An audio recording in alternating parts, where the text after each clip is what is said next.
Niemand sit meer in die stoel langs die deur nie.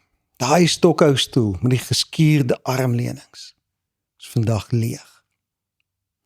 Die kussing het steeds die vorm van die man wat vir so lank in daai stoel gesit het. Sy naam was Thomas. Hy was nie bekend nie en ook in sy dorp was nie baie gewild nie. Hy het ook nie baie gepraat nie, maar elke Sondag voor kerk was hy in daai stoel langs die deur. Met die Bybel gebalanseer op sy bobeen, koffie in 'n ander hand, het hy gewag vir sy familie om klaar te maak vir kerk. Dit was sy ritueel elke Sondag. Maar vandag, op hierdie Sondag, is daai stoel leeg. Dit was nie net die stoel wat die vorm van Thomas gemis het nie. Was ook daai stilte aan die ontbytstafel. Selfs die gebede by ontbyt het maarder gevoel sonder sy sagte stem wat op die ou ende gesê het amen. Sy 8-jarige dogtertjie het later haar lapdiere op hierdie stoel gaan pak net om hy stoel vol te kry, maar dit het nie gehelp nie, want Thomas was weg. Nou, hierdie stoel het meer as net die vorm van Thomas sy lyf gemis, want jy sien die warmte, die stabiliteit, daai bulderende lag wat weer klanke tussen die huis se mure, was skielik weg.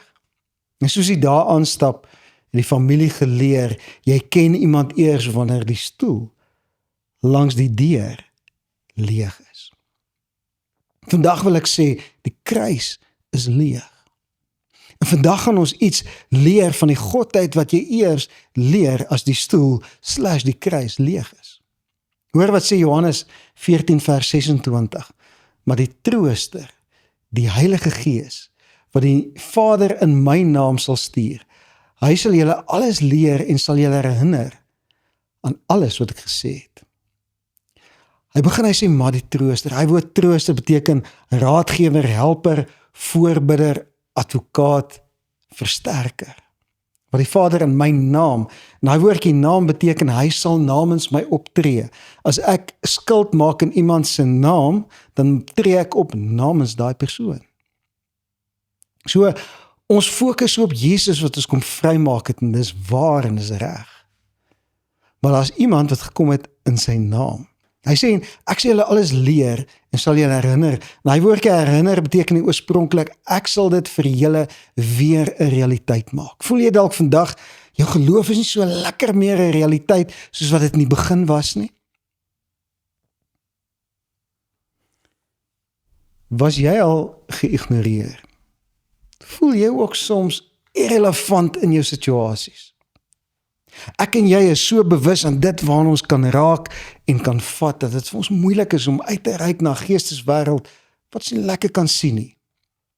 En dit laat ons die vraag vra, waar is die Heilige Gees vandag? 2 Korintiërs 3 vers 17. Die Here is die Gees, maar waar die Gees van die Here is, daar is vryheid. Waar sy Gees is vryheid. En tog is daar nie oral vryheid nie. Dink bietjie aan die tronke, daar is nie vryheid in die tronk nie, die Gees van die Here is daar, maar is nie altyd vryheid nie. Die Gees van die Here is in ons kerke en daar is ook nie altyd vryheid in ons kerke nie. Die volgende vers sê, die Here is die Gees en waar die Gees van die Here is, daar is vryheid. Hier is 'n snack. Daai woord die Here is die woordjie kairos wat beteken hoogste gesag. In ander woorde, hierdie vers sê eintlik, daar waar die kairos die hoogste gesag is, daar is daar vryheid. In ander woorde, hy sê die Here is die Gees, en daar waar die Gees die hoogste gesag is, daar is daar vryheid. Dis hoekom maar so min vryheid in ons plekke en ons kerke is, want die Gees is nie altyd die hoogste gesag nie. Wil jy vandag weer kom met daai plek van vryheid? Is jou hart so honger om vry te wees? Nie gebind aan situasies of dinge of mense nie?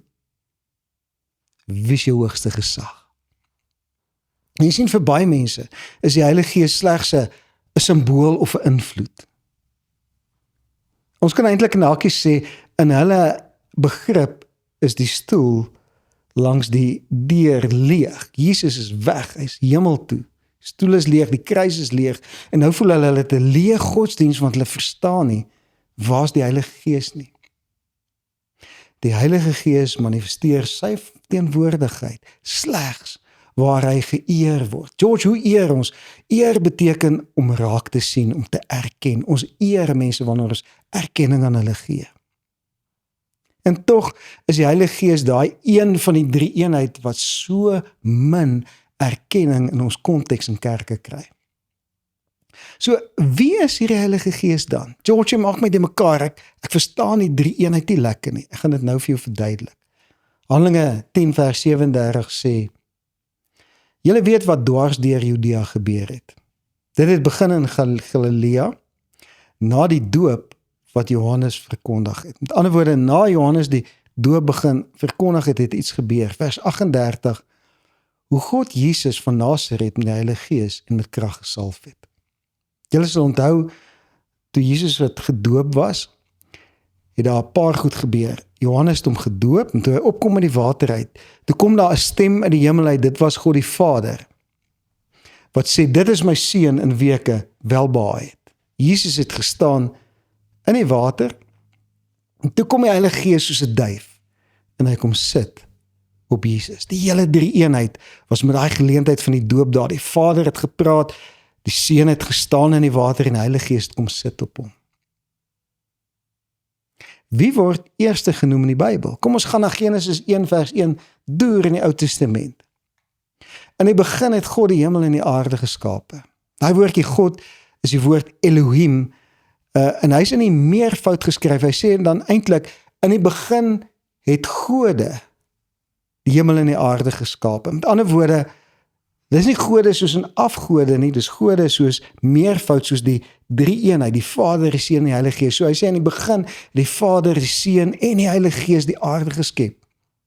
Vers 2, en die aarde was woes en leeg, en donkerte was oor die oerwater. Die ou vertaling sê die wêreldvloed. Maar die Gees van God het oor die waters gesweef. Die Heilige Gees het gesweef oor die waters. Is daar areas in jou lewe wat woes en leeg en donker is? Ek gaan nou iets daaroor sê. So, waar is die drie eenheid nou? Op hierdie oomblik, waar ek en jy sit. Die Vader, weet ons, sit op sy troon in die hemel, sê die Bybel. Dan sê Openbaring, Jesus sit aan sy regterhand. Die kruis is leeg, die graf is leeg, en die aarde is leeg, wat Jesus se teenwoordigheid aanbetref. Maar waar, groot vraagteken, is die Heilige Gees? Johannes 16 vers 7, tog sê ek vir julle die waarheid, dis Jesus wat die praat. Dit is tot julle voordeel dat ek weggaan. Want as ek nie weggaan nie, sal die Heilige Gees nie na julle toe kan kom nie. So Jesus sê, ek gaan weg, maar die Heilige Gees kom aarde toe. Vers 16, en ek sal die Vader bid, en hy sal aan julle 'n ander trooster gee, om by julle te bly, tot in ewigheid.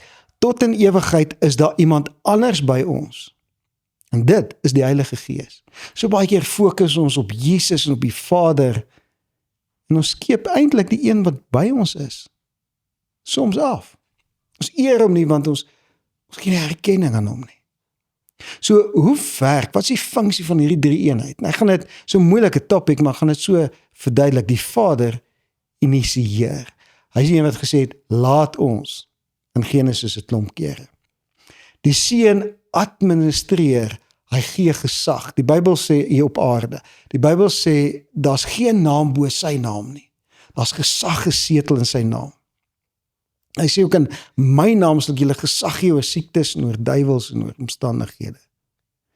En die Gees manifesteer, bring verandering. So die Vader initieer, die Seun administreer, gee gesag, en die Gees manifesteer, bring verandering. Daar's 'n ding in die Bybel wat dwars deur gaan, en die Bybel praat in die Ou en Nuwe Testament baie oor die vinger van die Here. Lukas 11 vers 20 sê, maar as ek deur die vinger van God die demone uitdryf, dan het die koninkryk van God julle bereik. Dit is baie interessante ding wat Jesus sê. Wat is hierdie vinger? daai selfde storie word beskryf in Matteus 12 en daar sê die Bybel, wanneer ek deur die Gees van die Here die demone uitdryf, deur die Heilige Gees, met ander woorde die vinger van die Here en die Heilige Gees is dieselfde ding. So Lukas praat hierso van die funksie van die Heilige Gees. Selfs in Dawid sê in Psalm 8 vers 4, wanneer ek na die hemelruim kyk, die werk van die vingers, die maan en die sterre wat U gevestig het. So die Heilige Gees is die een wat goede laat manifesteer tot die skepping. Hy het die skepping vir die drie-eenheid gemanifesteer. Toe die Gees oor die oerwater gesweef het in Genesis. Het hy net vir die Vader gewag om te initieer, om te sê, laat ons. Jesus het geadministreer deur te sê, laat daar lig wees. Want onthou Johannes 1 vers 1 sê, van die begin af is ek die woord. En hy praat van Jesus. Hy is die gesag en deur woorde is als geskep.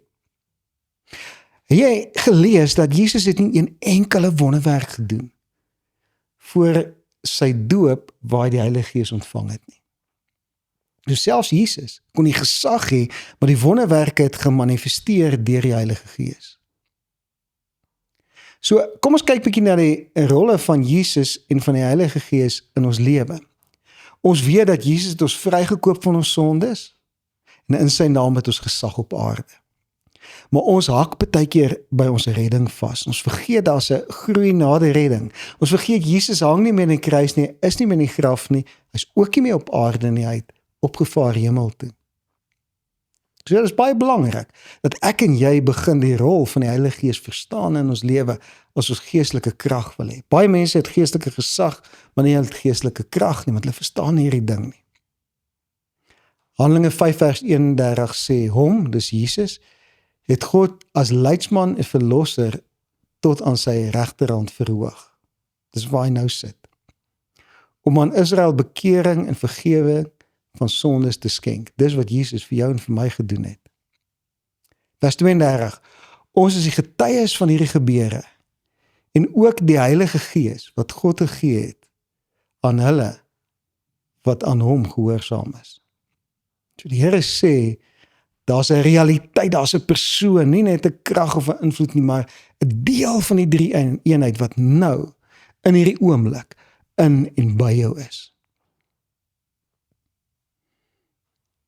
Ons maak staat op Jesus se verlossingswerk, maar ons gehoorsaam die Heilige Gees want hy is by ons. Johannes 14 vers 16, ek sal die Vader vra en hy sal vir julle 'n ander parakleet gee, sodat hy ewig by julle kan wees. Daai woord parakleet beteken helper.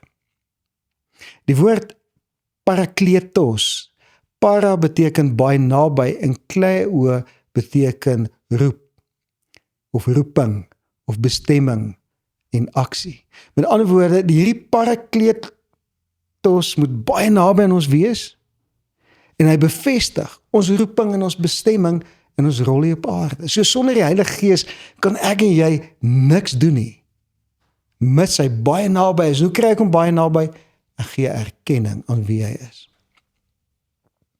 Die Heilige Gees is baie naby, nader is naby, en hy gee aan ons rigting en help ons om ons eie bestemming en roeping wat die Here vir ons gegee het te vorm. Johannes 16 vers 7. Ek vertel julle egter die waarheid. Dit is voordelig vir julle dat ek weggaan. Is jou gedagtes nog vasgehak by jou verlossing en jou bekering, of het jy in jou gemoed al aanbeweeg na die tyd dat dit voordelig is, dat Jesus weg is, maar dat dit ook 'n realiteit is dat die Gees van God wat in ons woon, en hy maak dit wat geestelik is 'n realiteit. Hy maak die drome in die hart van die Vader vir jou en my 'n realiteit hier op aarde. En ten slotte moet ek dalk vir jou en vir myself vra, is jy gereed vir meer? In hierdie tyd, na die Paasnaweek op pad na Pinkster toe, is die tyd wat ons begin bewus raak elke jaar van die Heilige Gees. Dis daai tyd wat ons weet, Daar's 'n uitstorting van die Heilige Gees wat gekom het in Pinkster. En ons wil almal deel wees van dit wat die Heilige Gees doen hier op aarde nou. En daarom moet ek vra, as jy gereed vir meer? Ek wil afsluit met die belangrikste woorde. Die Heilige Gees gee vryheid waar hy geëer word en ek en jy eer deur te erken. As jy vandag net een ding geleer het, erken die teenwoordigheid van die Heilige Gees in jou hart. Moenie net vassteek by jou bekering nie, dit was spesiaal. Dit het ons siele gered. Maar ek en jy kan net meer doen.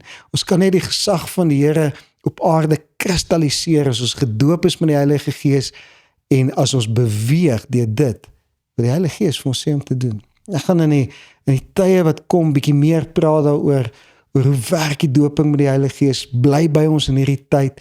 Maak seker jy gaan na agape.co.za toe, sodat jy kan deel word en deel wees van hierdie proses. Maak nie saak waar in die land jy vandag sit nie. Is jy gereed vir meer? Is jy gereed om aan te beweeg?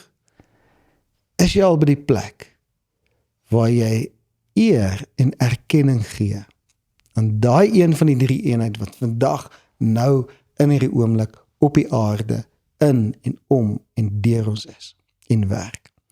Ek gaan vir jou bid en ek gaan bid dat jy en ek 'n sensitiewe hart sal kry, want jy sien die Here is altyd by ons. Hy sê waar 2 of meer in my naam is, daar is ek. Ons is net nie altyd bewus daarvan nie, want ons verstaan nie om ons siel te leer om hom te voel en te ervaar nie. Kom ek bid vir jou. Vader, ek wil vir elke persoon wat na my geluister het vandag net seën dat elkeen, maar elkeen, so bewus sal word van u Gees in hierdie tyd wat kom. Dat Christendom nie vir ons hierdie ingewikkelde konsep word nie, maar dat dit vir ons hierdie amazing realiteit word. Dankie Heilige Gees dat u in ons is, dat u in hierdie volgende paar weke gaan werk soos wat u nog nooit gewerk het nie. Ons eer u daarvoor in die naam van Jesus. Amen. Seën vir jou, sien jou volgende week, selfde plek, selfde tyd, gaan en wees bewus, gee eer, sodat jy vryheid kan ervaar in elke omstandigheid van jou lewe. Mooi loop, sien weer.